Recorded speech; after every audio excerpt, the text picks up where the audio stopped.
수요 저희 히브리서 강의 10번째 시간입니다.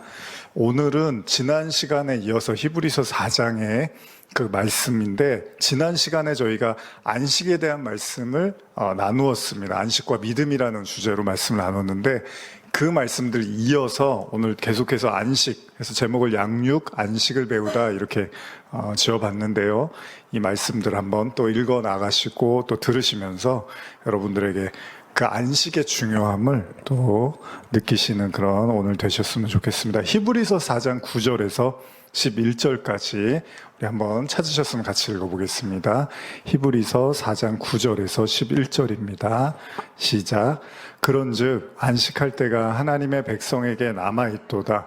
이미 그의 안식에 들어간 자는 하나님이 자기 일을 쉬심과 같이 그도 자기의 일을 쉬느니라. 그러므로 우리가 저 안식에 들어가기를 힘쓸지니 이는 누구든지 저 순종하지 아니하는 본에 빠지지 않게 하려 함이라. 지난 시간에 안식 나눴죠. 그리고 그 안식은 결국 믿음을 또 필요로 한다라는 이야기도 나눴습니다. 여러분들 그렇죠? 우리가 이렇게 믿음이 있으면 또 그만큼 쉼을 가질 수 있다는 거죠. 한 예로 우리가 이제 예수님이 말씀하셨죠. 산상수훈에서 너희는 무엇을 먹을지, 뭐 입을지, 뭐 마실지 이런 거 걱정하지 마. 그건 하나님이 다 알고 계셔. 이방인들이나 구하는 거야. 이렇게 이야기를 하시잖아요. 근데 사람들은 어떻습니까? 무엇을 먹을까, 입을까, 뭐 어디서 살아야 되나, 미래는 어떻게 되나 이런 생각도 우리가 항상 하고 살잖아요. 그러니까 그 말씀들의 내용 중에 하나가 이제 걱정하지 말라, 내일 일을 위해서 염려하지 말라 이런 말씀들을 하시죠. 근데 이 염려를 하지 않기 위해서 필요한 게 믿음이잖아요. 믿음. 뭐 예를 들면 저희가 이제 같이 밥을 여러분들이 이제 회사나 회식을 하러 갔는데 밥을 이제 먹고 오늘은 내가 밥을 살게 누가 그랬어요. 그랬는데 그 사람이 이제 밥을 다 먹고 그 사람이 이제 돈을 내겠지 생각을 했는데 그 사람이 갑자기 없는 거예요. 그래서 화장실 간다고 나갔는데 안 들어오는 거예요. 그래서 나중에 전화를 했는데 집에 왔다는 거예요. 무슨 깜빡하고 집으로 와버렸대. 예를 들면 그러면 이제 그 사람이 또 밥을 먹으러 가자, 내가 밥 사줄게 그러면 어떻게 하죠? 안 믿어지죠. 그러면 같이 밥을 먹으면서도 이 사람이 돈을 낼까 안 낼까 막 이런 생각을 할 거 아니에요. 예를 들면 마찬가지로 예수님이 우리에게 모든 이제 걱정하지 말라는 말씀을 다 하셨어요. 근데 우리가 그 말씀을 이제 믿어야 되는데 그렇게 믿지 못한다라는 거는 결국은 정말로 예수님이 이렇게 나를 도와주시는 분이 맞나? 내가 힘들 때, 어려울 때마다, 내가 기도하고 부르짖을 때마다 주님이 나를 도와주셨었나? 이런 생각을 하다 보면 마찬가지로 좀 믿기가 불안해지잖아요. 그러니까 안식한다라는 거는 내가 그 사람에 대해서 신뢰하고 믿을 수 있을 때 이제 그만큼 마음이 쉬게 되고, 신뢰라는 게 마음 편안하게 해준다라는 거잖아요. 여러분들도 이제 사람들을 만나시면서 있으시잖아요. 그러니까 내가 편한 사람이 있고 불편한 사람이 있는 거잖아요. 제가 요즘 이제 좀 이렇게 머리도 식힐 겸 이제 TV에서 왜 이렇게 연애 프로그램 같은 거 있잖아요. 그런 비슷한 걸 이제 OTT에서도 하길래 모태 솔로지만 이렇게 연애하고 싶습니다. 이런 이제 프로 같은 게 있더라고요. 그래서 가만히 이제 그냥 좀 젊은 애들도 이해하고 싶어서 이렇게 보는데, 거기 보면은 이제 굉장히 많은 이제 신경전이 벌어져요. 저 사람이 날 좋아할까? 내가 저 사람을 좋아하는데 저 사람은 나를 어떻게 생각할까 하면서 막 이렇게 서로 이렇게 보이지 않는 이제 싸움을 하고, 나중에 보면 이렇게 예고편 같은 거 보면 막 울기도 하고, 거기서 막 낙담하기도 하고, 여러 가지 그런 이제 모습들 이렇게 보면서 제가, 저도 이제 나이를 좀 먹다 보니까 좀 젊은이들에 대한 이해가 좀 필요하다는 생각을 하면서 이렇게 봤었는데, 우리가 이렇게 편하다라는 거는 그만큼 이제 신뢰를 한다는 거잖아요.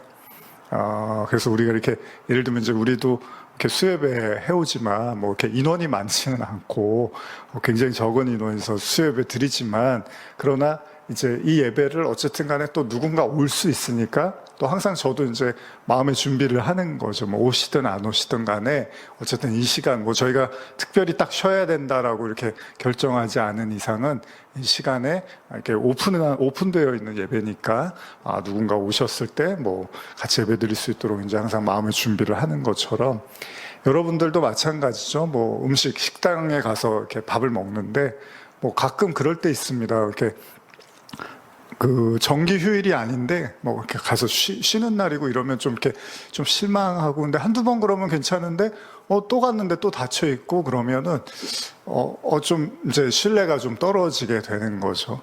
그런 것처럼 우리가 이렇게 안식을 한다는 건 여러분 믿음하고 굉장히 이제 직결되어 있는 거고, 사실 저도 이 말씀들을 준비하면서 제 자신도 정말로 제가 이렇게 마음의 안식을 누리고 사는 건지, 아니면 내가 그런 안식을 누리라고 말은 하고 있지만 나 스스로는 정말 그 안식 속에 있는가라는 이제 생각들을 많이 하게 되더라고요. 이스라엘 백성들이 가데스 바네아, 그러니까 이스라엘 백성들이 하나님의 언약을 듣고 그 가나안 목전에 이제 가데스 바네아에서 정탐꾼을 보내고 나서 그 비관적인 이야기를 듣고 결국 그들이 어떻죠? 가나안에 못 들어가면서 이제 울부짖는 내용들을 우리가 계속 반복해서 나눴잖아요. 그러니까 이게 같은 상황인데 믿음이 있으면 축제와 기쁨이 될 수 있지만 믿음이 없으면 불행과 저주가 될 수 있는, 그게 바로 어떻게 보면 이 인간의 마음이라는 거죠. 그러니까 어떻게 보면 우리 마음을 잘 지키라고도 하고, 또 사람의 마음이 하나님의 나라나 뭐 그 반대되는 지옥의 개념이나 이런 것들도 뭐 스올이라고 야곱이 이제 표현도 하지만 우리 안에서 어떻게 보면은 다 드러나고 나타나고 있는지도 모른다는 겁니다. 출애굽 사건에서 보는 것처럼 그 약속의 땅 가나안은 단순한 가나안이 아니었어요. 그건 하나님의 나라 천국을 상징하기도 했고, 그건 다른 의미에서 구원이잖아요. 그 구원은 안식과 직결되어 있다는 거죠. 결국 하나님께서 백성들에게 주시고자 하는 건 다름 아닌 뭐죠? 천국에 가서 우리가 가장 원하는 거, 여러분들도 저한테 그런 말씀 하신 분도 계시는데 마음의 편안함, 이제 이걸 굉장히 사람들이 많이 추구를 하고, 오늘 같은 날 요즘 사회에서는 이 마음의 편안함이 상당히 중요한 이제 문제가 된 거죠. 이슈가 되는 거죠. 원래 인간 자체가 불안하기는 하지만 요즘처럼 이제 더 많이 사람들이 힘들어하고 불안해하는 그런 시대 속에 우리가 살고 있기 때문에 이 안식에 대한 생각들을 우리가 좀 더 진지하게 이제 할 필요가 있다는 거죠. 마태복음 11장 28절에서 30절 한번 읽어볼까요? 마태복음 11장 28절에서 30절입니다. 시작. 수고하고 무거운 짐진 자들아 다 내게로 오라. 내가 너희를 쉬게 하리라. 나는 마음이 온유하고 겸손하니 나의 멍에를 메고 내게 배우라. 그리하면 너희 마음이 쉼을 얻으리니 이는 내 멍에는 쉽고 내 짐은 가벼움이라 하시니라. 예수님이 말씀하시고 지난주에도 나눴습니다. 제가 한번 더 읽어봤는데요. 구원의 목적은 어쩌면 안식이라는 겁니다. 안식. 그러니까 이 안식에 대한 이해가 결국은 구원에 대한 이해라는 것이고, 심지어도 예수님도 뭐라 그럽니까? 내가 나에게 오는 이유는 내가 너희들이 지고 있는 짐을 내려놓고 쉬게 해주면서 내가 멍에를 주겠지만 그 멍에는 쉬운 거라는 거죠. 가볍고 쉬운 거고, 그것은 너희의 마음에 쉼을 줄 거라는 거죠. 그러니까 좀 아이러니하기도 해요, 사실. 여러분, 사도 바울의 인생이 막 이렇게 가볍고 쉬고 뭐 안식 이런 걸로 느껴지지는 않잖아요. 계속해서 사도 바울이 뭐 박해를 받고 또 복음을 도전하고 전하고 하지만 우리가 봤을 때 이렇게 편안한 삶을 사는 것처럼 보이진 않잖아요. 그러면 저게 무슨 안식이야? 뭐 요한계시록을 봐도 요한이 뭐 그렇게 안식하는 모습처럼 비춰지지는 않잖아요. 그럼에도 불구하고 예수님이 이렇게 쉼을 얘기할 때는 우리가 생각하는 또 다른 이제 우리가 보편적으로 생각하는 안식보다도 좀 다른, 그 눈에 어떻게 보면 드러나지 않는 어떤 안식이 있을 수도 있다는 겁니다. 어쨌든 주님은 우리에게 안식을 준다는 거예요. 근데 그거는 겉으로 보여지지 않는 걸 수도 있어요. 사도 바울이라든지 뭐 다윗도 예를 들면 시편 우리가 잘 알잖아요. 나의 평생의 선하심과 인자하심이 나를 따른다고 하는데, 여호와는 목자시니 뭐 그러면 부족함이 없다 그러고 쉴 만한 물가 이런 얘기를 하는데, 다윗의 인생이 그런 어떤 삶을 살았던 건 아니란 말이죠. 근데 쉴 만한 물가, 푸른 초장 이런 얘기를 한다라는 것은 이제 우리가 생각하는 안식과는 좀 다른 어떤 얘기를 하고 있을 수도 있다는 거죠. 자, 가나안을 목전에 두고 믿지 못했던 이스라엘 백성들이 이제 돌아섭니다. 돌아서서 광야에서 이제 40년을 보내게 되죠. 이건 징벌이에요, 사실. 우리가 이제 보는 성경에서 보면 믿지 못해서 징벌로 40년을 광야를 떠돌게 되는데, 근데 여러분 재밌는 게 뭔지 아십니까? 징벌이라면 벌을 받는 거잖아요. 그런데 하나님이 그들에게 어떻게 하시냐면, 벌을 받으면 어떻게 해야 되죠? 만나도 주면 안 되고 구름기둥 불기둥으로 지켜주지도 말아야 돼요. 너희들이 이제 믿음을 잊어버렸으니까 이제 정말로 뜨거운 맛을 좀 봐야겠다, 정말 힘들어 봐야겠다, 그래야지 너희들이 믿을 거 아니야 라고 하셔야 되는데, 그게 아니라요, 똑같이 광야에서 만나를 주셨다는 거예요. 그리고 하나님이 또 지켜주셨잖아요. 잘 아시죠? 자, 그러면 이게 무슨 얘기입니까? 그들이 믿지 못해서 광야 생활을 했지만 하나님이 그 광야 생활을 단순한 징벌을 위한 시간이 아니라 그 광야에서 반드시 그들에게 무언가를 배우고 가르치기 위한 시간이었다는 거잖아요. 그게 뭐죠? 그것도 또 뭐냐 하면요, 그것도 안식이었다는 거예요. 그것도. 그래서 먹을 거를 주십니다. 그 얘기는 뭐냐 하면, 광야에서 먹을 거를 찾기가 쉽지 않잖아요. 스스로 뭔가를 만들어서 새끼를 어떻게 다 때웁니까? 그러니까 그게 어려운 거잖아요. 그러니까 하나님이 먹을 거를 허락을 해주고, 그 하나님의 그 공급하시는 은혜들을 이제 매일마다 또 경험을 하는데, 근데 재미있는 사실은 여기에서 이제 안식일에 대한 또 규례가 나타나죠. 여러분들이 아시는 내용인데, 이 만나를 하나님이 주실 때 뭐라고 하냐면, 만나를 매일 아침 이렇게 내려주시면 그 만나를 가져다가 먹으라고 해요. 근데 하지 말라고 하시는 게 뭐냐면, 절대 다음 날 먹을 것까지는 받아놓지 말라고 해요. 그날 먹을 것만 받아놓고 다음 날 먹을 건 다음 날 받으라고 해요. 왜 그러냐면, 다음 날 먹을 거를 쌓아두면 냄새가 나고 벌레가 생겨서 못 먹게 될 거라고 하시죠. 그게 6일까지 그렇게 하라고 하시는데, 안식일 날이 되면, 7일째가 되면 예외가 생기죠. 그게 뭐죠? 제가 읽어드릴게요. 출애굽기 16장 4절에서 이렇게 말씀하십니다. 그때 여호와께서 모세에게 이르시되, 보라, 내가 너희를 위하여 하늘에서 양식을 비같이 내리리니 백성이 나가서 일용할 것을 날마다 거둘 것이라. 이같이 하여 그들이 내 율법을 준행하나 아니하나 내가 시험하리라. 그러니까 광야에서 하나님이 시험을 하신대요. 무슨 시험을 하냐면, 하늘에서 양식을 비같이 내리는데 그거를 날마다 거두는데, 그걸 보면서 율법을 지키는지 안 지키는지 본대요. 그러면서 16장 5절에 여섯째 날에는 그들이 그 거둔 것을 준비할지니 날마다 거두던 것에 갑절이 되리라. 매일 필요한 걸 먹는 거는 어렵지 않아요. 매일 주셨으니까. 근데 안식일은 안 주십니다, 하나님이. 그러니까 그 전날 2배로 이제 걷어들이고 안식일날 그걸 먹으라고 하시는 거죠. 계속 읽어드릴게요. 출애굽기 16장 22절에서 24절인데, 여섯째 날에는 각 사람이 갑절의 식물 곧 하나에 2오멜씩 거둔지라.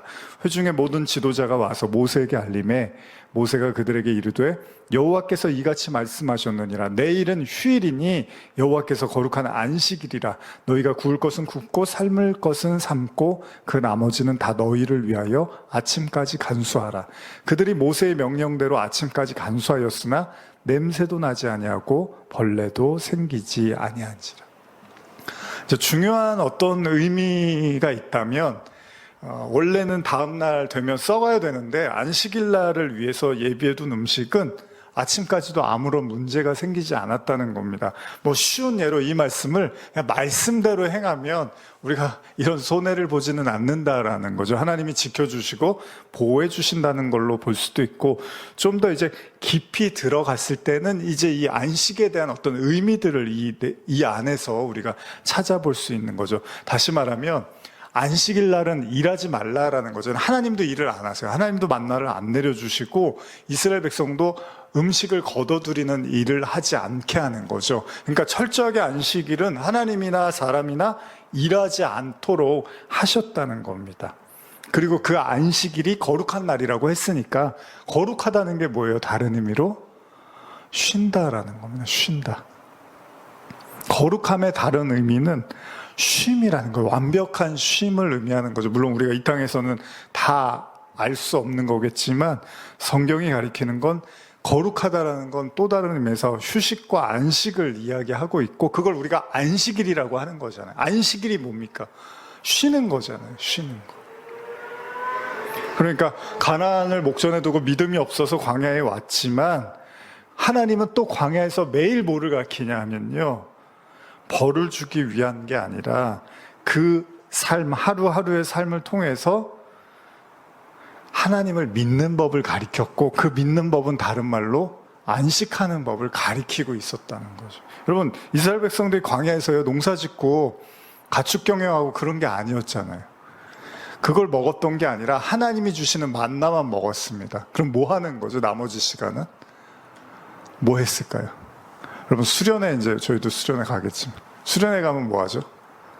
물론 이제 프로그램이 뭐 있으면 이제 프로그램대로 하겠지만, 특별한 거 없으면 밥 먹고 얘기하고 뭐 놀다가 뭐 기도도 하고, 그래서 사람들이 이제 수련회, 저도 예전에 이제 다른 교회에서 사역하고 그럴 때, 교육전도사 하고 그럴 때 수련회 갔다가 이제 집에 갈 때쯤 되면 사람들이 너무 막 아쉬워하고, 막 한 3일, 이제 2박 3일 이렇게 같이 있다 보면 집에 가기 싫어하고, 마치 그냥 어디 천국에 있다가 내려오는 느낌처럼 막 사람들이 너무 아쉬워하고 막 괜히 눈물도 나고 그렇잖아요. 그게 어떻게 보면 광야 생활을 하나님이 우리에게 허락하신 건, 그게 이제 우리가 믿음이 없으면 광야 생활이지만, 믿음의 눈으로 보면 또 다른 이제 하나님의 나라 공동체로서의 하나님의 어떤 우리에게 허락하신 양육의 시간이었던 거죠. 교회도 그렇잖아요. 교회를 우리가 뭐라고 하죠? 이 땅의 천국이라고 이제 생각을 하잖아요. 교회의 요소가 뭐죠? 성도들의 모임인 거잖아요. 부르심 받은 성도들의 모임을 우리가 교회라고 하고, 그걸 다른 말로 또 이 땅의 천국이라고도 한단 말이죠. 그러니까 어떻게 우리가 이해하고 생각하느냐에 따라서 완전히 다른 이제 개념이 될 수 있다는 거죠.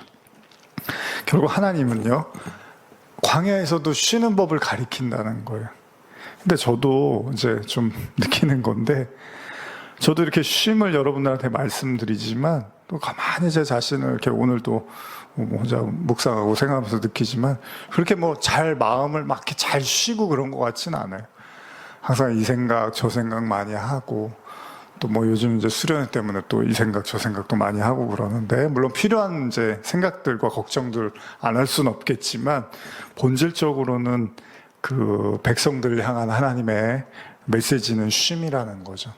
예전에 이제 그 스포츠 회사 광고 중에 하나 중에 이제 문구가, 이런 문구가 있었잖아요. Just do it이라는 문구가 있었죠. 그게 뭐냐면, 뭐 여러 가지 의미가 있겠지만, 그냥 제가 생각했을 때는 이 생각 저 생각 하지 말고 그냥 해. 그냥 해. 너무 많은 뭐 걱정할 필요 없고 고민하지 말고 그냥 해. 뭐 이런 의미처럼 들려요. 예를 들면 이스라엘 백성들이 홍해 앞에서 막 긴장하면서 죽을까봐 두려워할 때, 모세가 이제 같이 이제 막 두려워하잖아요. 근데 하나님이 그때 하신 말씀이 뭐죠? 그냥 앞으로 가. 그냥 나 믿고 앞으로 가, 그런다고요. 그랬더니 정말 홍해가 이렇게 갈라지는 것처럼, 진짜 쉼을 가질 수 있는 건 어쩌면 이제 믿음밖에 없겠다는 생각을 하게 되는 거죠. 신명기 20장 1절 보면요, 이런 말씀이 있습니다. 내가 나가서 적군과 싸우려 할 때 말과 병거와 백성이 나보다 많음을 볼지라도 그들을 두려워하지 말라. 애굽 땅에서 너를 인도하여 내신 내 하나님 여호와께서 너와 함께 하시느니라.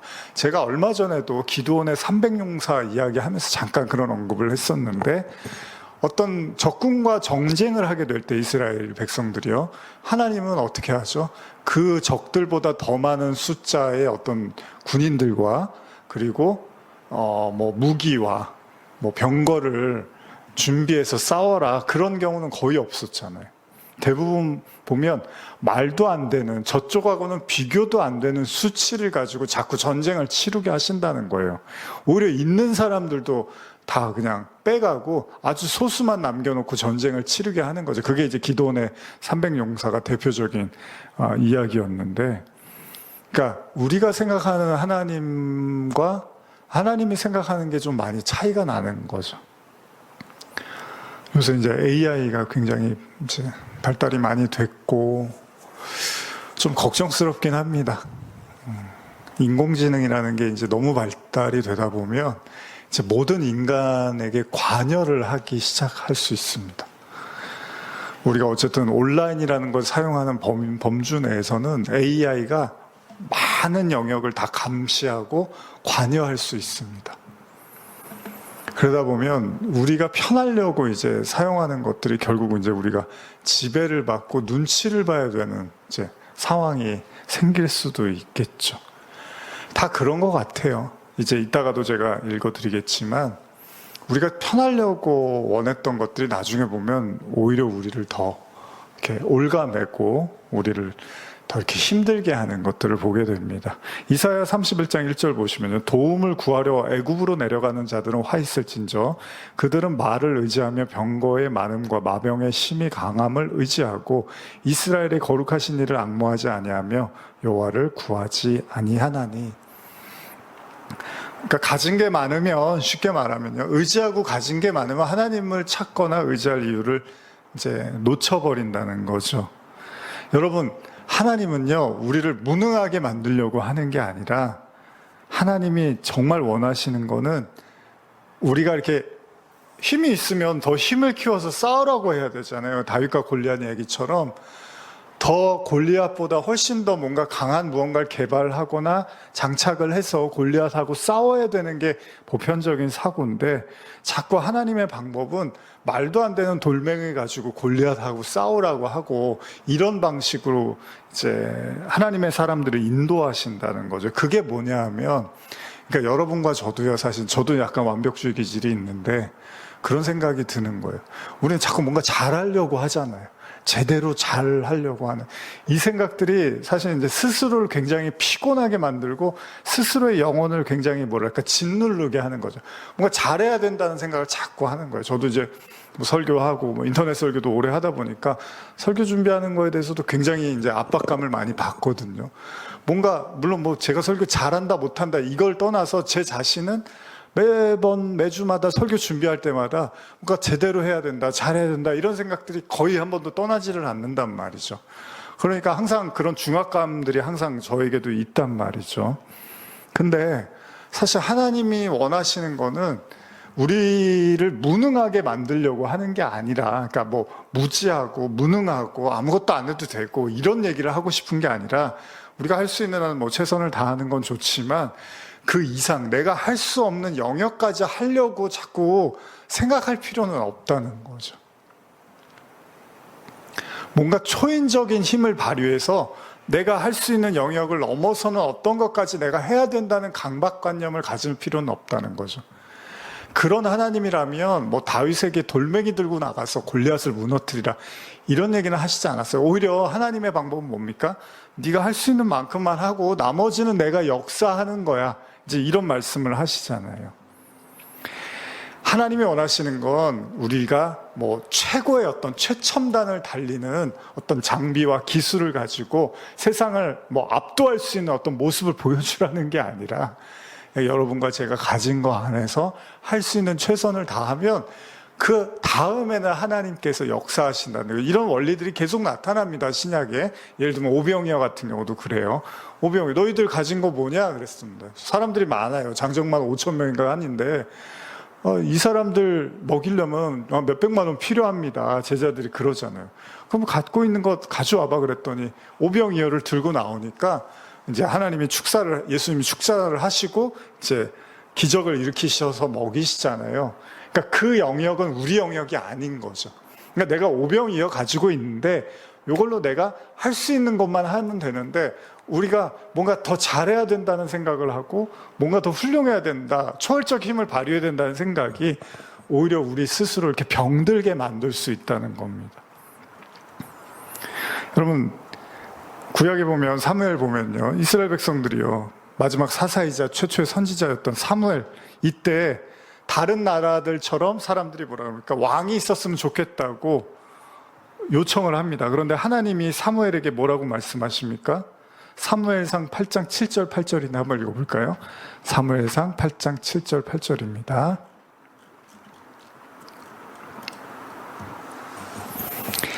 찾으셨으면 한번 읽겠습니다. 사무엘상 8장 7절 8절입니다. 시작. 여호와께서 사무엘에게 이르시되 백성이 내게 한 말을 다 들으라. 이는 그들이 너를 버림이 아니요 나를 버려 자기들의 왕이 되지 못하게 함이니라. 내가 그들을 애굽에서 인도하여 낸 날부터 오늘까지 그들이 모든 행사로 나를 버리고 다른 신들을 섬김같이 내게도 그리하는도다. 아니, 왕이 필요하다는 게 뭐 잘못됐습니까? 아무리 하나님을 믿고 선지자가 있어도요, 다른 나라도 다 있는 왕 좀 달라고 했더니 하나님이 뭐라고 할까? 저들이 나를 원하지 않는 거야. 저들이 나를 버린 거야. 이런 얘기를 하시는 거죠. 그러니까 무슨 말이냐면요, 하나님이 말씀하시는 안식이라는 게 여러분, 이게 어려운 겁니다. 뭐냐면 하나님이 살아계셔요. 그리고 선지자도 있어요.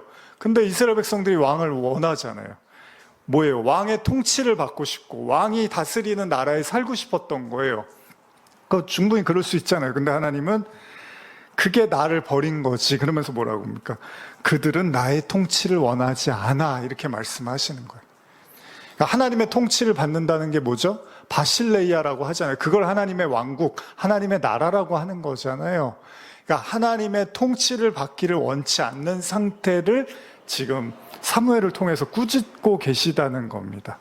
자, 제가 지금까지 드린 말씀들이 어렵지는 않습니다. 근데 여러분과 저한테 한번 이거를 적용하는 데서 좀 더 깊은 생각을 할 필요가 있습니다. 자, 이스라엘이 완고하다고 하고 강팍하다고 하고 그래서 믿지 못해 가나안에 못 들어갔다고 하잖아요. 자, 이 이야기의 핵심은 뭐냐면 그들의 마음이 하나님의 통치를 받지 못했고 그래서 하나님을 신뢰하지 못했기 때문에 믿음으로 가나안으로 나가지를 못했다는 거죠. 요거를 그 히브리서 우리가 지난 시간 읽은 4장 2절을 보면 들은 바 그 말씀이 그들에게 유익하지 못한 것은 듣는 자가 믿음과 결부시키지 아니함이라, 이렇게 이야기를 합니다. 그러니까 결국은 다 듣고도 믿지를 못했던 거죠. 그러니까 믿지 않는다는 건 신뢰하지 못했다는 거고, 그 이야기는 하나님이 일하실 것을 기대하지를 못했다는 거예요. 여러분과 제 불안이 거기서 오는 겁니다.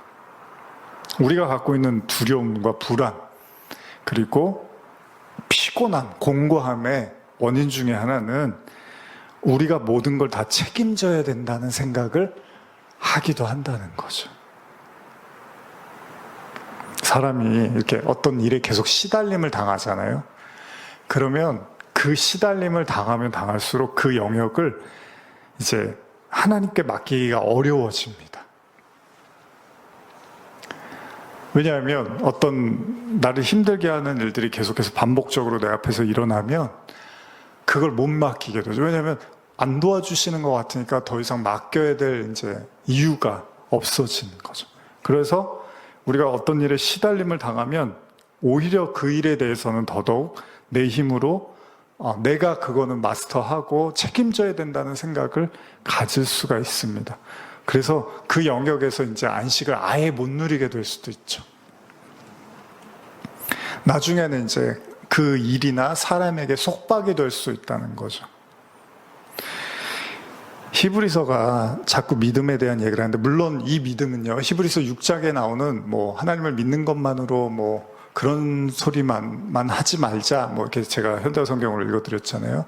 근데 그 믿음은 이제 예수님 믿고 구원받읍시다, 이런 차원의 믿음인 거고, 지금 말하는 믿음은 이제 진짜 본질적 믿음을 이야기하는 거죠. 좀 더 깊은 이야기를 하는데, 결국은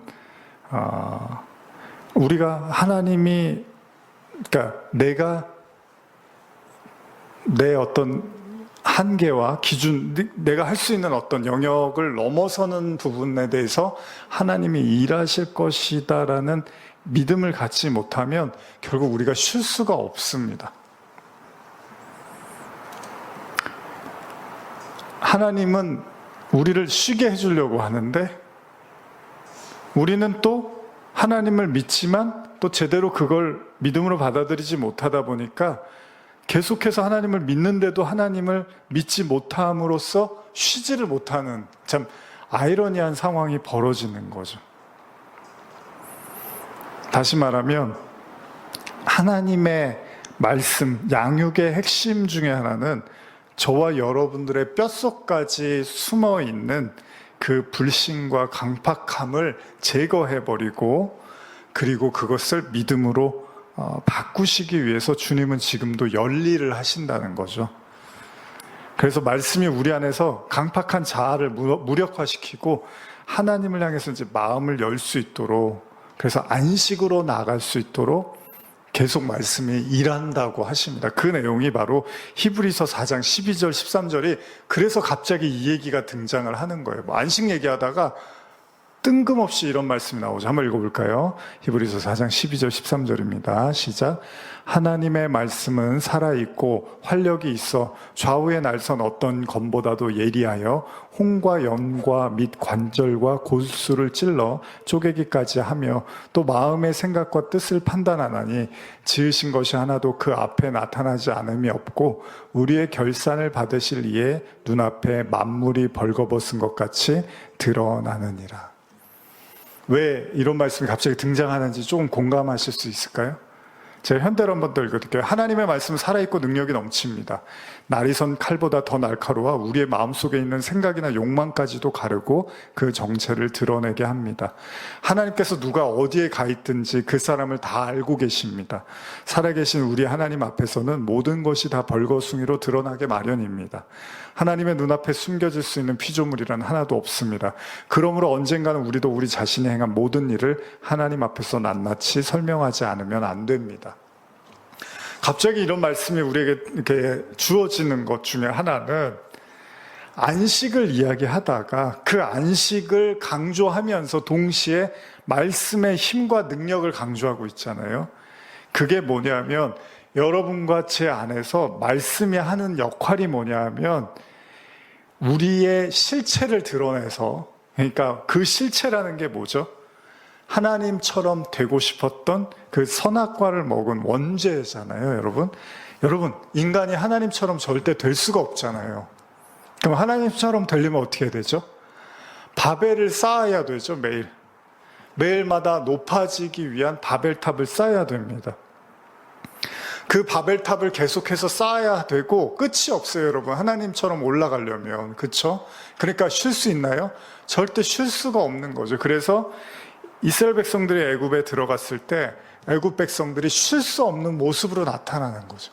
계속 종살이하고 일하고 쉬지 못하고 잠자지 못하고 이런 모습으로 계속 나타나게 되는 거죠. 왜요? 그 하나님처럼 되고자 하는 그 죄를 범한 자들의 삶이, 그 마음이 계속해서 쉬지 못한다라는 거죠. 그래서 이 말씀들이요, 우리에게 들어와서 그 우리의 어떤 실체를 드러내게 되는 거죠. 그 실체가 뭐냐 하면 하나님 앞에서 여전히 하나님처럼 되고 싶어하는 그 끊임없는 우리 안에 있는 욕망과 죄를 보여주신다는 거죠.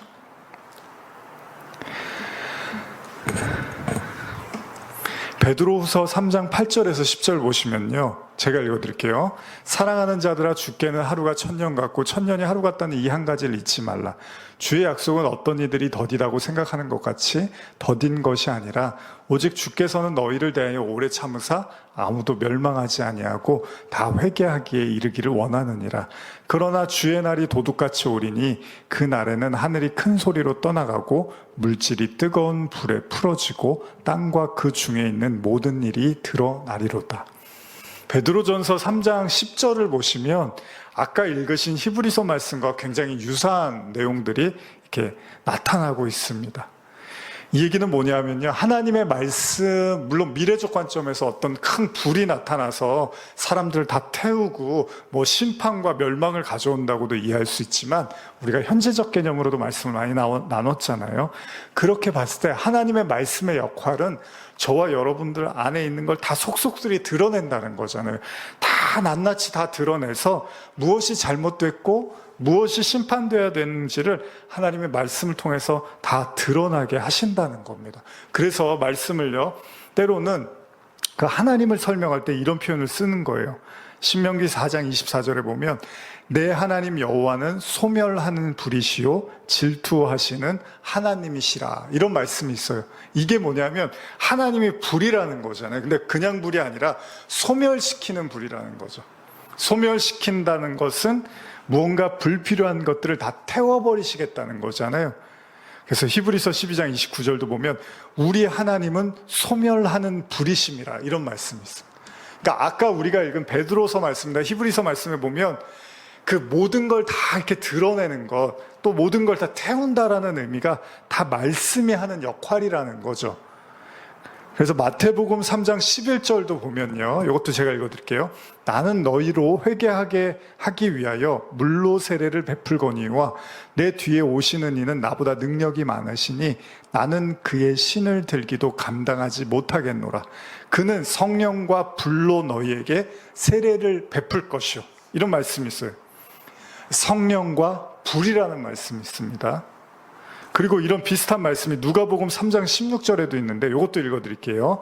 요한이 모든 사람에게 대답하여 이르되 나는 물로 너희에게 세례를 베풀거니와 나보다 능력 많으신 이가 오시나니 나는 그의 신발끈을 풀기도 감당하지 못하겠노라. 그는 성령과 불로 너희에게 세례를 베풀 것이요. 요한이 예수님의 세례를 뭐라고 하냐면 성령과 불이라고 해요. 그런데 이 성령과 불 하면 여러분 떠오르는 또 말씀이 있을 거예요. 불과 성령. 비슷한 말씀이 뭐가 있죠? 니고데모하고 예수님이 대화하실 때 뭐라고 하죠? 물과 성령, 성령과 물로 거듭나라라는 표현으로 말씀을 하신단 말이죠. 자, 그러면 어렵지 않습니다, 여러분. 예수님이 거듭나려면 성령과 물로 거듭나 그랬어요. 근데 지금 요한은 나보다 뒤에 오시는 이가 세례를 주는데 그는 성령과 불로 세례를 준다는 거예요. 자, 그러면 아까 하나님을 설명할 때 뭐래요? 소멸하는 불이라고도 했죠. 그리고 아까 베드로전서에서는 그 말세에 어떤 뜨거운 불이 나타나서 다 태워버릴 거다, 이런 이야기도 하고 있어요. 근데 주석을 보면요, 여기 성령과 불을 따로 보는 게 아니라 하나로 보는 것이 바람직하다라는 견해가 있습니다. 저도 사실 그렇게 생각을 하는 거예요. 그러니까 물과 성령이라고 말을 해도 되고 성령과 불이라고 말을 해도 되는데, 물과 성령은 뭐죠? 성령은 물이기도 하고 씻는다라는 의미에서 성령을 이야기한다면 불의 개념은 뭡니까? 성령과 불을 하나로 놓고 봤을 때는 태운다는 개념인 거잖아요. 그래서 우리가 오순절 성령 사건에서도 불이 혀같이 갈라진다라는 말을 쓰는 거죠. 성령이 임했더니 불이 혀같이 갈라진다, 이런 말을 쓰는 거예요. 성령과 불을 같이 쓰고 있는 거죠. 자, 무슨 얘기냐면요, 뭐 어렵게 생각하지 않으셔도 됩니다. 히브리서 말씀 아까 읽으셨는데 말씀이 뭐라고요? 관절과 골수를 쪼갠다 그러잖아요. 이게 말씀이 하나님의 성령이기도 하니까 성령이 말씀이기도 하고요. 결국 같은 거잖아요. 말씀이 영이니까. 그러니까 하나님의 말씀의 역사, 성령이 역사하시면 여러분과 제 관절과 골수까지 쪼개면서 모든 걸 다 드러낸다고 하잖아요. 그러니까 그게 뭡니까? 사울이, 예를 들면 이제 사도 바울이 하나님의 영을 만나고 다메섹 도성에서 하나님을 만나고 이제 자기의 실체를 다 드러내게 되죠. 그때 비로소 이제 하나님의 종이 된단 말이죠. 구원받은 자가 된다는 거예요. 다시 말하면 하나님의 말씀이 우리에게 임하면 계속해서 우리의 모든 감춰진 게 다 드러나는데, 동시에 그 말씀의 역할은 우리를 씻기기도 하지만 우리를 계속 태워버리기도 하는 거죠. 뭘 태우죠? 우리 죄를 태운다는 거죠.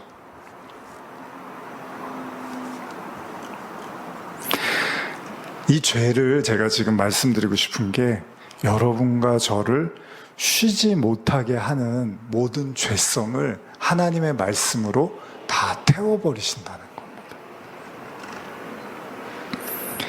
이스라엘 백성들이 가나안 땅을 목전에 두고 믿지 못해서 다시 광야의 40년의 시간을 겪어야만 했지만, 그들이 날마다 만나를 먹으면서 그들이 배워야 했던 건 하나님을 신뢰하는 거잖아요. 하나님을 신뢰한다는 건 하나님 안에서 안심을 한다는 거죠. 다시 말하면 저와 여러분들이 그리스도와 하나가 된다는 건, 그리스도와 연합을 한다는 것, 그리스도와 혼인을 해 간다는 건 이제 그분의 신뢰, 그분에 대한 신뢰 안에서 안식을 누리게 되는 것이고, 그것이 바로 구원에 대한 이야기라는 겁니다. 그러니까 성경은 결국은 안식일이라는 구약의 율법을 통해서도 말하지만 우리를 쉬게 하는 것이 성경의 목적이라는 거죠.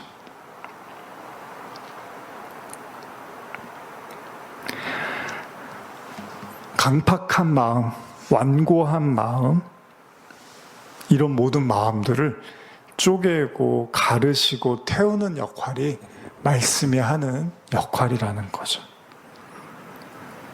근데 우리가 이 말씀들을 오히려 그 말씀은 나를 쉬게 한다. 여러분 이제 예전에 침례나 세례 받으신 분들 아시잖아요. 여러분 세례 받으실 때, 침례 받으실 때 이렇게 침례 이렇게 여러분들을 물속에 집어넣었다가 이렇게 다시 목사님이 이렇게 꺼내 주시잖아요. 그럼 이제 우리를 두 손 모으고 가만히 뒤로 제껴줬다가 이렇게 나오게 되죠. 그 세례를 받는다는 것은 이제 그 하나님이 인도하시는 대로 내가 따라가고 그 하나님을 믿고 신뢰하겠다라는 이제 약속을 하는 거죠.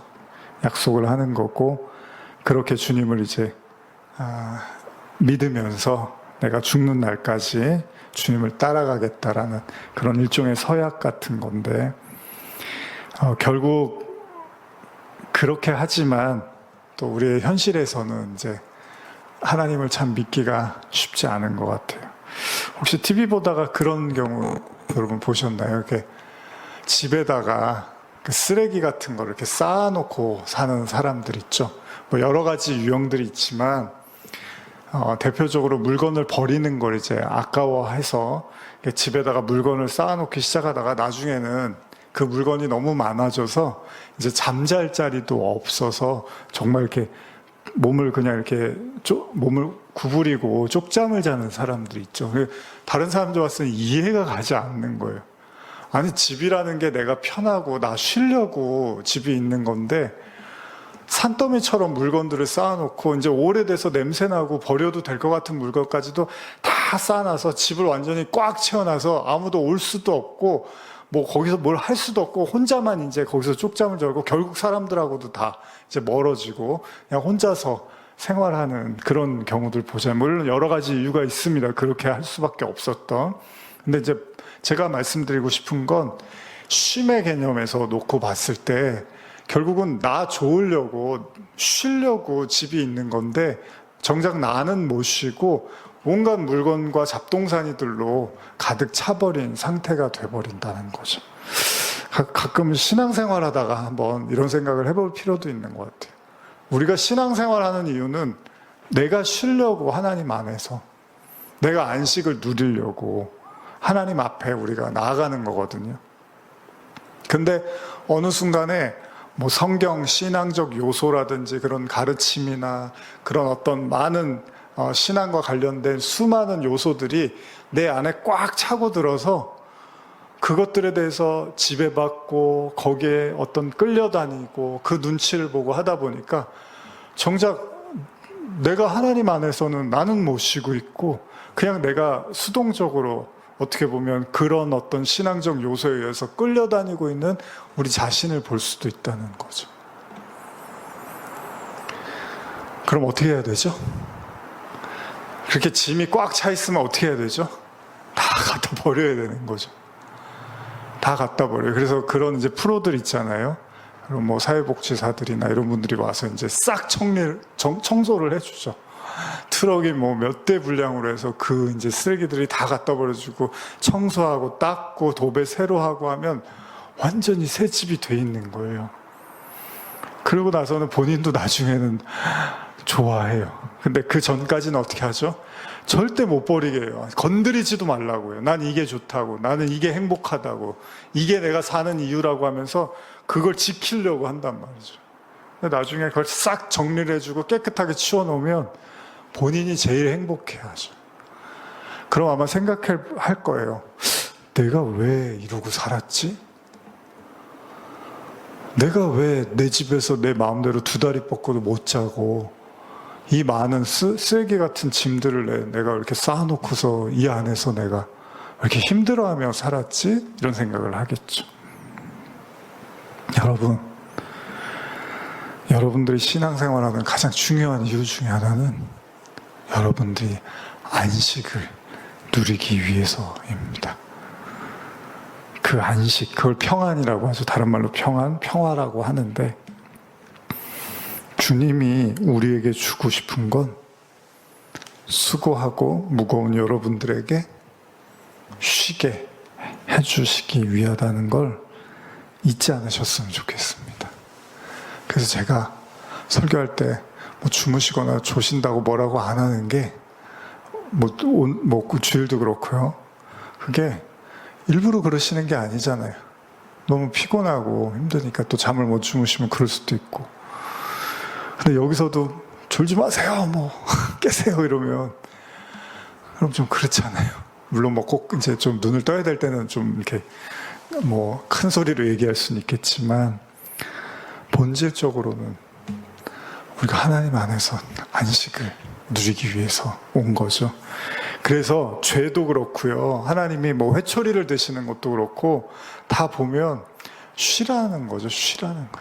잘 쉬라는 걸 이렇게 우회적으로 말하는 거예요, 성경. 믿음도 자꾸 강조하는 게 믿어야지 마음이 편안할 거 아니에요. 그러니까 다 그런 어떤 연유로 우리가 말씀을 이해하면 그게 말씀이 사랑이고 꿀처럼 달게 느껴지는데 그게 쉼이 아니라 노동이나 일로 이제 말씀을 받아버리면 또 뭘 해야 되지? 내가 하나님을 위해서 뭘 해야 되지? 내가 뭘 해야 되지? 없는 힘까지 동원해서 초인적 힘을 발휘해서라도 뭘 해야 되는 줄 아는 거예요, 계속. 그래서 바벨탑을 쉬지 않고 쌓을 수밖에 없는 거예요. 그러니까 율법주의자들과 은혜를 아는 사람의 삶은 완전히 다른 겁니다. 율법주의자들은 계속 뭐를 쌓아서 하나님께 다다르려고 하는 거죠. 근데 진짜 은혜를 받는 자들은 이런 나도 하나님이 사랑하시는구나. 참 이런 나도 하나님이 버리지 않는구나. 참 이런 보잘것없는 나도 하나님이 구원하시는구나. 이쪽으로 가는 거죠. 그래서 자기의 부족함과 연약함 앞에서 오히려 하나님의 은혜와 영광을 진짜 진심으로 감사하게 되는 거죠. 근데 율법주의자들은 계속 뭔가를 쌓아서 하나님 저 잘했죠? 저 칭찬해 주세요. 저 사람들보다 훌륭하죠? 제가 얼마나 하나님 앞에서 거룩한지 아시죠? 이렇게 가는 거예요, 계속. 세리와 바리새인의 기도가 그런 거잖아요. 저 바리새인처럼 살지 않아서 저는 감사합니다. 이렇게 기도를 하잖아요. 근데 세리는 어떻게 해요? 그냥 하늘을 우러러보지도 못하고 울면서 그냥 괴로워서 울잖아요. 근데 하나님이 의롭다고 해주는 거죠. 그걸 안식이라고 하는 겁니다. 저와 여러분들의 있는 모습 그대로를 하나님이 이렇게 품어주는 거. 여러분들이 편한 사람일수록 그 가꾸는 거를 덜 하실 거 아니에요? 누구를 만나실 때. 좀 어렵고 불편한 사람일수록 뭔가 잘 가꾸고 만나려고 하지만 편안할수록 여러분들이 편한 복장으로 만날 수 있잖아요. 하나님이 여러분들에게 그런 안식의 대상이 되셨으면 좋겠습니다. 히브리서 4장 14절에서 16절 읽고 마치겠습니다. 히브리서 4장 14절에서 16절입니다. 시작. 그러므로 우리에게 큰 대제사장이 계시니 승천하시니 곧 하나님의 아들 예수시라. 우리가 믿는 도리를 굳게 잡을지어다. 우리에게 있는 대제사장은 우리의 연약함을 동정하지 못하실 리가 아니요 모든 일에 우리와 똑같이 시험 받으신 이로되 죄는 없으시니라. 그러므로 우리는 긍휼하심을 받고 때를 따라 돕는 은혜를 얻기 위하여 은혜의 보좌 앞에 담대히 나아갈 것이니라. 지금 제가 드린 말씀이 이 안에 다 들어가 있죠? 그렇죠? 우리의 연약함을 동정하지 못하실 분은 아니에요, 주님은. 여러분들의 연약함도 다 아시고 똑같이 시험 받으셨어요. 그러니까 저와 여러분들은 그 긍휼하심을 믿고요. 때를 따라 돕는 은혜를 얻기 위해 은혜의 보좌 앞으로 나아가시면 됩니다. 있는 모습 그대로 나아가셔서 주님 안에서 안식하십시오. 믿으십시오. 주님이 우리가 생각하는 그런 나쁜 분이 아니에요. 주님이 정말로 한도 끝도 없는 사랑과 은혜로 우리를 사랑하시고 돌보시는 분임을 확신하시며 늘 주님 앞에 가까이 나가시는 여러분들 되셨으면 좋겠습니다. 기도하시겠습니다. 하나님 아버지, 안식으로 나가자라는 말이 거창하게 들릴 수 있겠지만 쉽게 생각하면 우리의 있는 모습을 그대로 받아주시는 주님의 품에 안기는 것, 그것이 안식일지도 모르겠습니다. 우리를 나무라고 탓하시기보다 우리의 있는 모습 그대로를 받아주시고 품어주시는 주님. 물론 때로는 우리에게 회초리를 들고 징계하시기도 하지만 그조차도 안식을 설명하기 위한 은혜의, 사랑의 회초리임을 또한 고백합니다. 오늘 함께하는 우리 성도들에게 그 주님이 주시는 편안함과 안식이 넘치게 하여 주시옵소서. 예수님의 이름으로 기도합니다. 아멘.